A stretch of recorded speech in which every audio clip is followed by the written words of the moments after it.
Now 250,000. Now I'm going to get 275. High, I'm going to get 275. 3. Now 300,000. Now 3 1/4, 325. High, I'm going to get 3 1/4, I'm going to get 325. Now half. Now I'm going to get 300. And welcome to another edition of the Mike McGavel Jones Show. And we're broadcasting from Lincoln Center in North Dallas, right off the LBJ Freeway and the North Dallas Tollway, or North Dallas Tollway, North Dallas. You know what? It's always hard to remember how that goes. But anyway, I think it's, what is it, Zach? LBJ and the 635 and LBJ. Who am I kidding? It's not that hard to remember, not right? 635 and LBJ. No? No, it's you're at 635 LBJ and the Dallas North Tollway. All right. Well, you know better than me. Evidently. Yeah.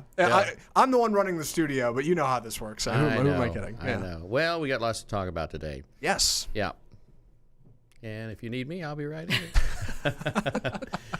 So anyway, we had a great show last week, and a lot of things were going on, a lot of national history and things of that nature. This week, I am thrilled to have on the show Brenda Cole, who is the managing broker and one of the owners of our United DFW real estate office in Grapevine and South Lake, and that covers that entire area. They're located on Main Street in old downtown Grapevine. And so, good afternoon, good morning, and what's going on, Brenda? Good afternoon. Okay. Happy to be here. So, what I want to do right now is I'll just do a real quick kind of overview. You and I have known each other for a long time. We go back to college time at North Texas, which was at the time North Texas State, which is now the University of North Texas. You're a graduate of North Texas. And I always like to start every discussion with a little history on like where you grew up and, you know, where you went to school and that kind of stuff. So just kind of, I know the history, so I'm just going to let you tell kind of your beginnings and then how you got into real estate. So I'm homegrown, Richland Hills, Texas, born and bred Texan, second generation Texan. I graduated from Richland High School, a proud rebel. And I went to the University of North Texas, as you say, North Texas State University then, with a major in interpersonal and public communications. Graduated there, took a little turn into the advertising public relations, which is what I really thought I wanted to do at the time. Worked for Pier 1 Imports in-house advertising agency. Later found out quickly that I needed to be in advertising in downtown Dallas if I was going to go a long way in my career. So I decided to take a job in the air freight industry, air cargo, so I could work nights and interview for jobs during the day. And 4 or 5 years later, I was still at the airport as a sales manager, and just didn't like the industry for me. It wasn't for me. Didn't love my job, and I needed to find something that I loved. And I actually got into real estate, got my license in my late 20s, and have been doing it ever since. So pushing 30 years in the industry, and absolutely love it and wouldn't trade it for the world. Yep. Of course, when we knew each other, that's when I was starting my company, my business, which was basically a mom-pop top business. And you worked with me. You helped start that business, and were my first actual clerk. And for those who don't know what a clerk is at an auction, that's the person they call them the scribe, or it's the person who keeps track of the amount and the buyer number and all that. So you were doing that, especially when I first got into my bigger sales. My first, in fact, the first really sale of any size was the Turner Hotel in Gainesville. And I was looking at some pictures a while back. I think I showed that to you, where, you know, we're sitting there and we're basically in our 20s and going into early 30s. And so it's just crazy time. It was a crazy time. And so we worked together for about 3 or 4 years. And then as life goes on, I went my way, you went your way, and you just described what you did. So I want to talk about kind of the experience you had in the last 30 years in the business, because I know who did you start with when you first got into the business? It was actually Prudential Best Texas. That's no longer, hasn't been for 29 years in Keller. Mm-hmm. And then I went to Murray Realtors, which was an acquisition of Coldwell Banker Paula Stringer, which was an acquisition of Coldwell Banker Residential Brokerage and NRT Company. And then from there, I went to a RE/MAX office in Southlake, and then found myself coming back to you saying, I want to talk about this United gig again. Which is exactly right. So, and I can't tell you exactly what month and year that was. I just remember that Coldwell Banker was looking at doing an auction, and you introduced them to me, which brought us back together to look at things. And then I said, look, of course you were aware that I was with United Country, actually, which was the mothership. And then we had started United Real Estate, and which was really a pretty good fit for you, which I felt like was a good fit for you. And then that's how we introduced that. Of course, you're the managing broker for Grapevine, which is DFW. Then you also have involvement in United Country Fort Worth. Is that correct? Correct. Okay. So are you the managing broker for that? Yes, I am. Okay. So basically you can do the urban real estate. Of course, you have a group of realtors and agents that work under you. And then you also have the relationship with Fort Worth, and which goes way back. I mean, it's really your hometown if you really get down to it. Right. But that also gives you the ability to tap into the rural market with United Country, which is the largest land company in the United States. So you have just moved your office to Main Street in Grapevine. Tell me about your office in Grapevine. Well, we really wanted to have a landmark location that people knew when we said downtown historic Grapevine, the Christmas capital of Texas. People knew where that was, as opposed to some building on South Lake Boulevard. So we looked and looked, and my business partner and I finally found this prime location on Main Street in Grapevine. The history, the historical nature of it, it's just a great fit for me. I'm very comfortable in boots and jeans, and a little more casual atmosphere, and that's exactly what Grapevine offers. We were just there Thursday night for the Parade of Lights. We had our agents with their children, even in the rain. We had umbrellas out for them, and it was just becoming a part of the community. There's very few small towns left around northeast Tarrant County, and Grapevine really offers that. So we are smack dab on Main Street, next to Will Hoyt's, across from Tolbert's, right in the mix of the heart of downtown Main Street. It's a great spot. And lots of people. There's a lot of foot traffic, which you don't see hardly anywhere anymore. Foot traffic, except in a small town. And even though Grapevine is no longer a small town, it feels like a small town. And then you have your partner, who I've known for a long time, and he actually came to our auction school so he could get his license. I have known him for probably 30 years. So tell me about your partner. Tell me about his other business, which also is attracted to that office location as well. So when I looked at United for the second time, and the timing was right for me, and Mike said, well, good, because I now have somebody I think that will work perfect with you. He said he thinks we would complement each other, and he introduced me to Andy Gabehart. And it was a perfect match. We just get along beautifully. He says, what do you need and how can I help you? Real estate is your specialty. You go work. Let me know what you need. So when we were looking at locations in Grapevine, I couldn't find anything small enough for me. And we just kind of had this conversation that started about co-work space. Could we combine our two companies together? He owns OIG, Office Interior Groups, and they do everything from a new chair that someone needs for their office to totally moving offices, moving facilities, setting up partitions, conference rooms, every single piece of furniture needed. They have designers who design for the space, and he just has an incredible head for making those things happen, putting it on paper and making it happen.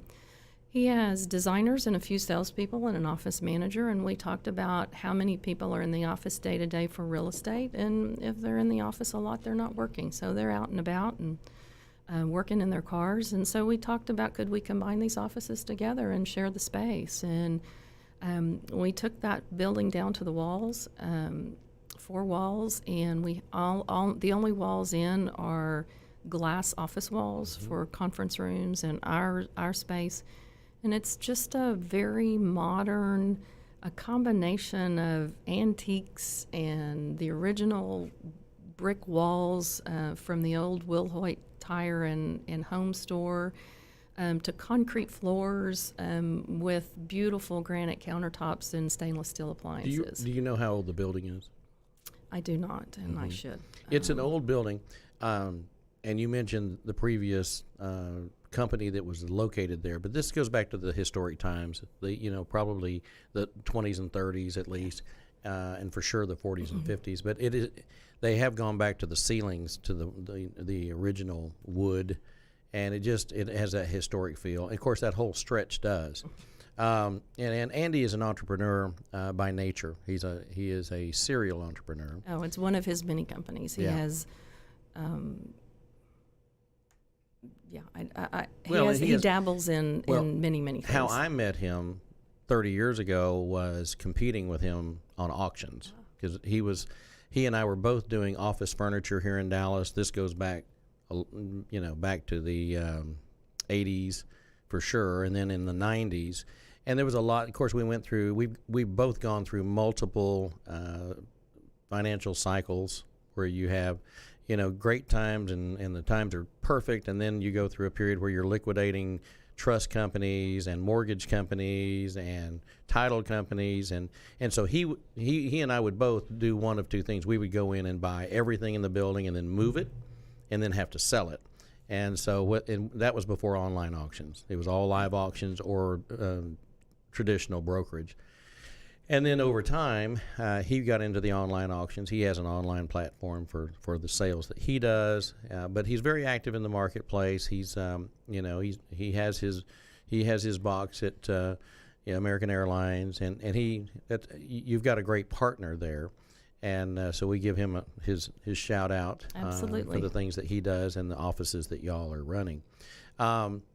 Let's get into talking about auctions. And I know that you have someone in your office that you work with on a regular basis, and you see him, and I guess he's an integral part of your office, and that would be Steve Hobson, who went through our auction school several years ago. Tell me how you, as a managing broker of a traditional real estate office, how do you describe what auctions bring to the table, I think? So having the United Country office, I have 6 agents there, and 2 of those are auctioneers. And Steve Hobson and Kyle Dykes are my auctioneers in the Fort Worth office. I have a little different spin because I did grow up in auction, helping you in those early years, that I get it. I understand it. I get the excitement. To this day in fundraisers, I'll pay stupid money for something because it's in the auction environment. So I had that knowledge, so I didn't have to be taught the auction side. I had to be taught what auction had to do with real estate and how could that work. We've gone through some market times where you put a sign in the yard and 24 hours later you have 15 offers, and you're working multiple offers for the seller. And so as you and I talked more and more about it, I thought, well, that's kind of a silent auction right there, and the other bidders don't know what each other's paying. And quite frankly, sometimes we could probably get more for the house if they knew what that was. So as I continued to think about it and try and work it into my business, it took Steve, an auctioneer, who was able to come to the meetings, talk with the agents, explain it to them, before they just heard it from him, and it was a different perspective. And since then, we've had several auctions that have been brought in by our United Real Estate agents in the DFW office, and we've actually closed.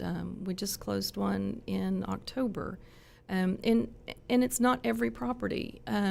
It's unique properties, different properties. The seller's position makes a difference. We had one that was just simply deferred maintenance, that since 1988, nothing had been done to the property. It had a little bit of damage to some structurally, not major, but enough that just going on the market traditional was probably not the right fit, and beautifully went incredibly well, and we got much more for it than the seller ever expected. The last one we did had some maintenance issues and a little more structural issues, and we knew it was going to be investment. And it was a tough one. It really was. And we were able to get that one sold for also more than what the seller had accepted. So once you see those and you start realizing, let me look at this property I have, it allows my agents to have one more tool. They never have to say no to a property. There is something that United or United Country can offer to be able to assist our clients. So, of course, and I know, I've known your family forever and have history there. So when you're looking at what is a good fit for an auction, let's talk about what a good fit is. As I've gone into this thing, it's been multiple levels. Either the seller wants to move it quick. It's time. It's all about time and money. The second thing is deferred maintenance, where they simply do not have the funds to do the repairs, or don't want to, or do not want to list traditionally and have to deal with inspections, because you know how inspections work. That can kill a deal, or it can get so contentious in the negotiation that everybody throws their hands up and walks away. Divorce is a big one.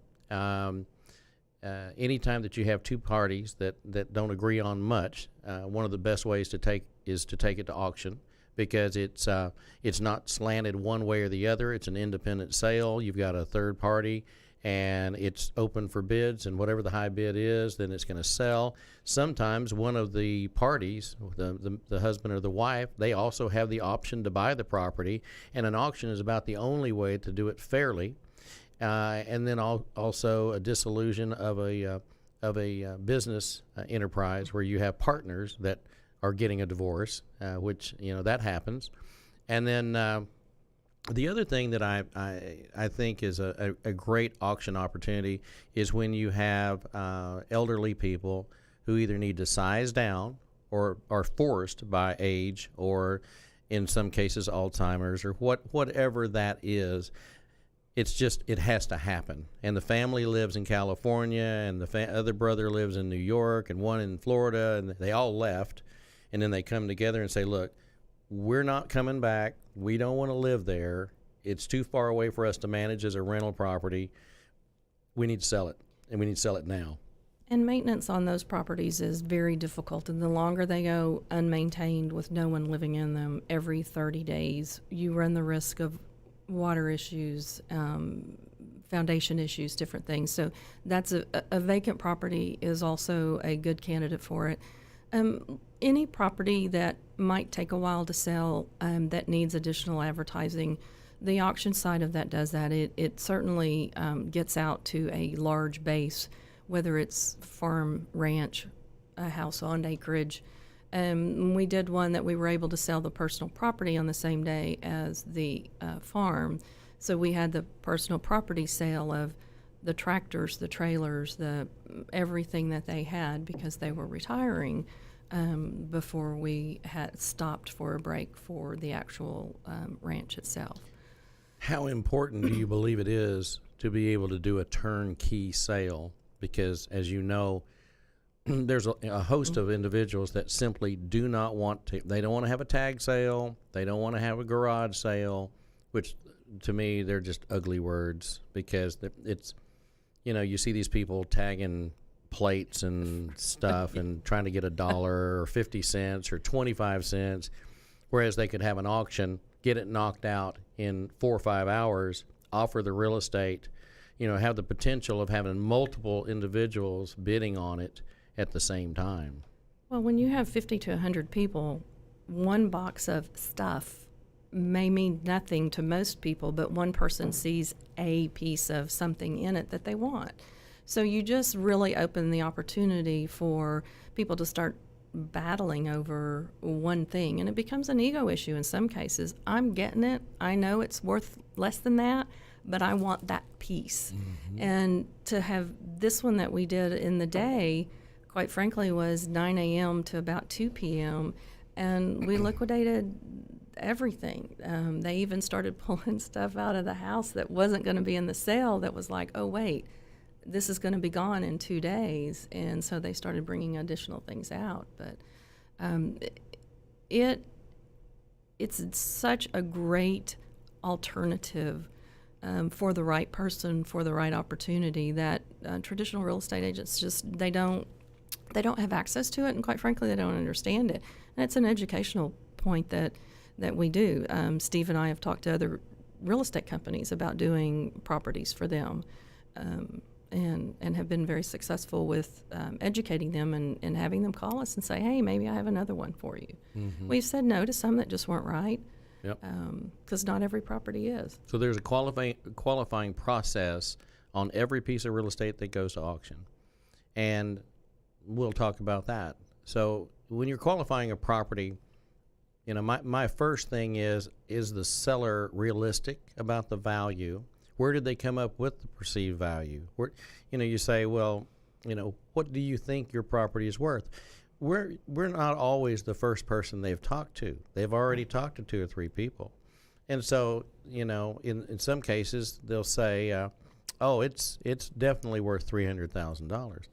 And you're, okay, what are you basing that on? Because we have access to data and information. We can go back in and look at previous sales. We can look at, you know, as an agent or a broker, we have the ability to do our job, which is to do the research and find out what's that property really worth. And, you know, yeah, if it was perfect, if it was in pristine condition, if it was a new build or whatever. But then when you go in there and start looking, and you've got a home in Colleyville, and they're saying it's worth $500,000, but all your research says it's worth $350,000, that's when you have to have the hard conversation. And then you say, why are you telling me what? You have to be thoughtful about it and empathetic, because they may owe $400,000. That's the problem. Yes. They're telling me it's worth $500,000. All of our records indicate that it's worth $300,000, and they owe $350,000 to $400,000. So, you know, I've always said we're not attorneys, but we understand the law. We're not psychologists, but we have to be able to work with people on a one-on-one and be very cognizant of their emotions and their feelings. And that property, it's like the property where your folks lived. Mm-hmm. That property has more meaning to you than anybody else ever, because everything that happened to you when you were young, and even now, you still have that property. Well, you, in your mind, it's at you will always go with the peak of the market. Even if we're in a recession, you're going to go, well, I know that property is worth this because I'm paying the taxes, you know. However, you know, in 2 or 3 years, we may be in a different financial situation in the United States, and all indicators based on my conversations with people last week, now is the time to sell properties. Yep. If you're thinking about selling, you need to be thinking now, because all the predictors that we're looking at, all the trends that we're looking at, all the things that are indicators in our profession and also in financial advisors, it's telling us we have about 24 months, 24 to 36. This rodeo is not going to keep going. We've been in the peak of the market now for the last 3 years, 4 years. In fact, we've already slowed down. You know, we were kicking it hard 5 years ago as we were coming out of the Great Recession, and people made a lot of money if they're buying it right, and they're going to make good money now. But people need to get real. And let me tell you, when the downturn comes, and I've been through 4 of them, and when the downturn comes, and the banks tighten up and the mortgage companies tighten up, everybody's going to be crying and saying, hey, I wish I'd have done it then. Yeah, it's not a fun time in real estate. For those of us who've been around a while, we ride the ups and we ride the downs, and we do owe it to our clients to help them understand you are buying at the peak of the market. But if they've wanted a house in the last 2 years, anything under $750 in the Northeast Tarrant County area, totally different in the Dallas market. But then they had to. It's happening here now too. They had to pay over the list price, and it will be, depending on what our downturn is, it will be difficult. But Sellers behave like sellers, and they always think their property is worth more than it is, most of the time. Most of them. They believe it's worth more than it is. It's our job to help show them data that proves otherwise. If they think it's worth 500 and they owe 400, it's probably not an auction candidate. Yep. Well, if it's worth 350, it's sure not. We've stumbled once in the auction process, and it certainly taught us better qualifying questions to ask those clients. It's all about qualifying. So the first indicator is what we just talked about, is understanding what the seller's situation is. And then also, do they have any equity? Right. If they've got Huge. equity, that's great. And if they don't have equity, look, let's say the house, they think it's worth 500. It's probably worth 300. We can get them to 50. So they're going to come up short $50,000. And the question begs, can you sell that house? Yeah, you can sell it. But they're going to have to kick and pony in $50,000 or $60,000 to close it and get it done. So people need to understand, just because you owe $400,000 doesn't mean we can't sell it for $300,000 if that's what the market bears. If that's the market, that's the market. We don't make the market. We deal with market conditions. And so at that price, I just want people to understand is we're going to be very direct about it. We're going to tell you what we think, and then you have to make an educated decision based on your research, your own research, because sellers today, as you well know, and buyers are smarter now than they ever have been. So anyway, qualifying the properties. Go ahead.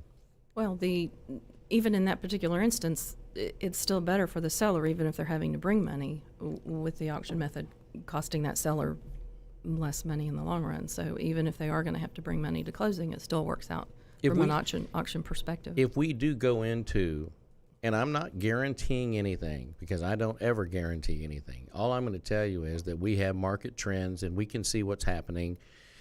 And we're looking at the stock market, which Friday closed down, not in a good way. And a lot of this is politically driven. That's the other thing. Absolutely. And that's why it's so imperative that we understand the political process. Who's in office? What are they trying to do? Who are they trying to please? Because, I saw today they interviewed the gentlemen that were behind getting us out of this last recession. Bernanke being one. What was the other two? Gosh, I had it on. I can see it in my mind. Greenspan. No, not Greenspan. Paulson, and then also Tim, and I it's slipping my mind right now. But he's the guy that we had at the Fed, I believe. Anyway, those three guys were pretty much charged with fixing the bank situation and making sure that Lynch didn't go down. And so that they've evidently made an HBO movie about this, and it's getting ready to come out right now. And it's interesting because you always see these guys. They're always so their decorum is so straight laced, and they don't give away anything with facial expressions. They're great actors, quite frankly, as they're sitting there they're testifying before the banking groups and all that, and talking about why are you doing this but in this documentary that HBO's coming out with, they're very direct. And Paulson says, hey, look, I had nightmares. I'd wake up in the middle of the night because they were scared. Yeah. They weren't sure of what they were doing. They were making the best decisions they could, but they weren't guaranteeing the results. And they were just afraid that they would take the whole system down. And so in retrospect, and in fact, Paulson said at one point, it wasn't very American because they didn't let some of the big banks go down, and little guys suffered. And they did take some others down. But I hearken this back to the early 90s when I was working with the Resolution Trust Corporation when Reagan pulled the plug on the savings and loans. I was front and center. We did it. We sold those properties. And I literally could write a book about what happened during the RTC and the FDIC when we were closing banks and selling assets. And they were calling notes. And hell, they were calling everybody's notes, including my own. And so I know how that feels. Murray Realtors, when I was with them, was actually owned by the RTC, which was quite a scary place for a real estate office to be, but because they were a part of Murray Savings and Loan and Murray Travel and all of that. So we did see all of that. The good thing about Dallas-Fort Worth is that we never had the high climbs, the high appreciation and values. We have been slow and steady, frustratingly slow and steady sometimes for people who want to sell their houses quickly and make money. But we have been at such a very deliberate, slow process that even our down markets are not like California and Florida and other places. We just never had those highs to drop down from. So we're still healthy enough that even if we have the downturns, there's still enough demand in this marketplace. We're still going to be able to sell the properties. With every company trying to get into the Dallas-Fort Worth area. And you, of course, you're very aware that the PGA just announced that they're moving to Frisco, and they're going to build an Omni Hotel, and they're going to put in 2 golf courses. Now, who in the world would have thought that the PGA would ever leave Florida to come to North Texas? But it's a $500 million project. I mean, it's a big deal. You build a hotel and add 2 golf courses off of the Dallas North Tollway. Good job. Pretty miraculous. So, all right, let's get back because we've only got about 5 minutes. Qualifying the property. You're qualifying the seller. You're qualifying the property. Do they have funds to invest in marketing? That's important because we don't typically invest in the marketing unless there's some unusual circumstance. And I'm not saying that I never have, because I have, but it's by far unusual, especially in the numbers that we deal with, or at least the ones I deal with. What else would be a qualifier for you? Is there anything else? I'm trying to make sure I don't forget something. I think sense of time matters. Their time frame.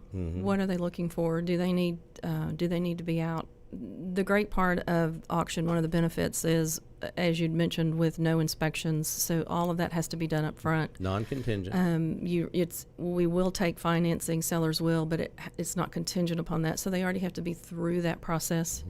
If it doesn't appraise, they still move forward. So there's just so many benefits on that end of the auction side that timing is, if it's important to the seller, from a time of contract, usually 2 weeks for a cash buyer and 3 weeks for a mortgage, compared to 3 weeks to 45 days on the traditional market. So for the seller, the benefit is speed and closing based on their time constraints. For the buyer, they get to pay their price if it's accepted,